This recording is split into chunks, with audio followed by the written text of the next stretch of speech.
The hardest part about change, really, in creating the life that you want, being defined by a vision of the future instead of a memory of the past, is not making the same choices you did the day before.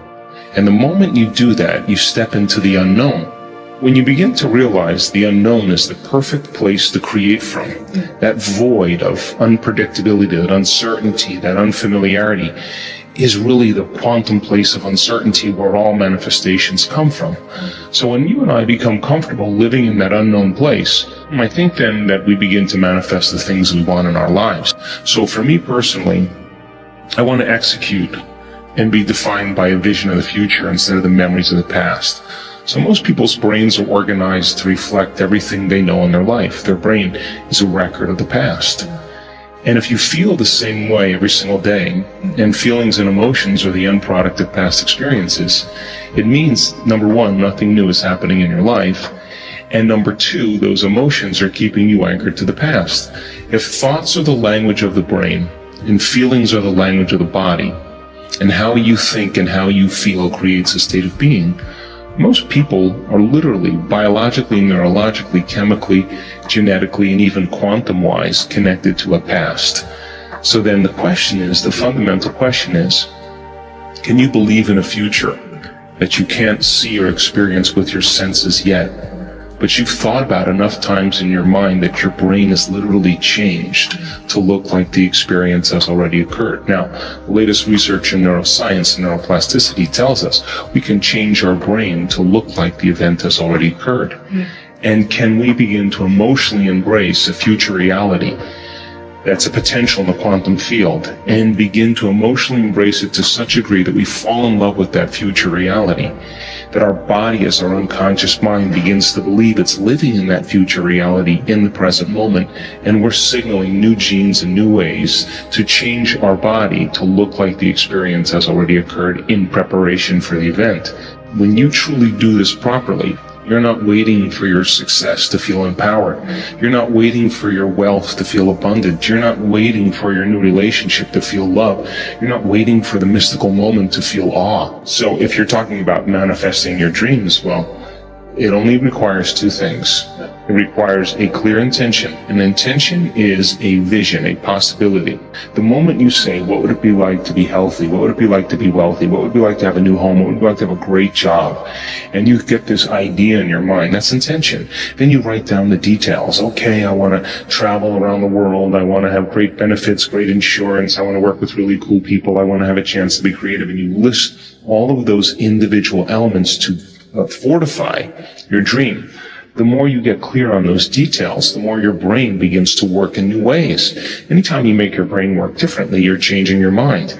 Now, the moment you get inspired and you begin to feel what it would be like to live in that future, your body is getting a chemical sampling, an emotional sampling.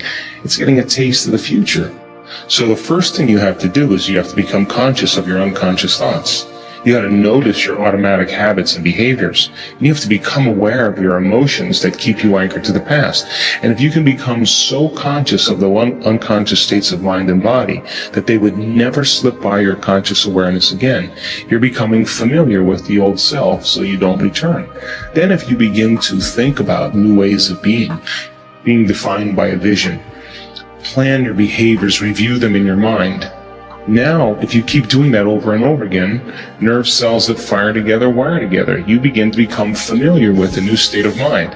At the same time, if you can emotionally cultivate your inspiration, your joy, your enthusiasm ahead of the experience, by repeating that over and over again, cultivating that state, it's going to begin to become familiar to you. So then the process of change then requires unlearning and relearning, breaking the habit of the old self, reinventing a new self, pruning synaptic connections, as we say in neuroscience, and sprouting new connections, unmemorizing emotions that are stored in the body. Then here's the key: reconditioning the body to a new mind and to a new emotion. It's literally moving from your past to your future. It's losing your mind and creating a new one. And so then when you begin to understand that in that process, it's going to feel a little bit unfamiliar, uncomfortable. And if you can relax into that, instead of going back to the past, continuously invest in your future, sooner or later, it'll begin to become easier and easier and easier. And all of a sudden, when you least expect it, something amazing is going to happen in your life. And when that event begins to occur, you're going to pay attention to what you did inside of you now to produce the effect outside of you. And that's called human empowerment. And there isn't a person in the world that's excluded from this equation. The challenge is then to every day be defined by a vision of the future. So then, when you combine a clear intention, that's a thoughtful process, with an elevated emotion, a heartfelt state of being, thoughts are the language of the brain, feelings are the language of the body. When you truly do that, your brain and body are living in the future instead of living in the past. And you're going to be drawn to some new event, because thoughts are the electrical charge in the quantum field, and feelings are the magnetic charge. And how you think and how you feel broadcasts an electromagnetic signature that influences every single atom in your life. So here's the question then. The fundamental question is, it's going to take time to pull your brain and body out of the past and continuously invest your energy into the future. So can you then maintain that vision, that view of your future, independent of the conditions in your environment, independent of the emotional addictions or conditionings or habits of the body, and independent of time? Because if you can, that's what greatness is all about. That's when we begin to truly change. And people around the world are doing this consistently, and they're doing it really well because it's our natural, innate way of being. That's the old model of reality, of cause and effect, waiting for something outside of you to change how you feel inside of you. And when you feel better inside, you pay attention to whatever caused that. That's cause and effect. And when you begin to make the correlation between what changed you from outside and inside, you create an associative memory.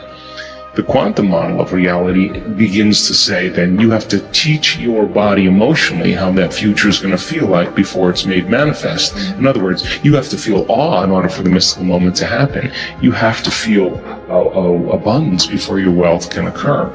You have to feel in love with life before your new relationship happens. We're not defining reality by our senses because we're not waiting then for anything outside of us to change how we feel inside of us. So if there's physical evidence in your brain and body to look like the experience has already occurred, physical evidence, because the epigenetic model of reality says you can change your body by thought alone, and neuroplasticity says you can change your brain by thought alone. So if there's physical evidence to look like the experience has already occurred, well, relax, because the experience is going to find you, and it's going to come in a way that you least expect.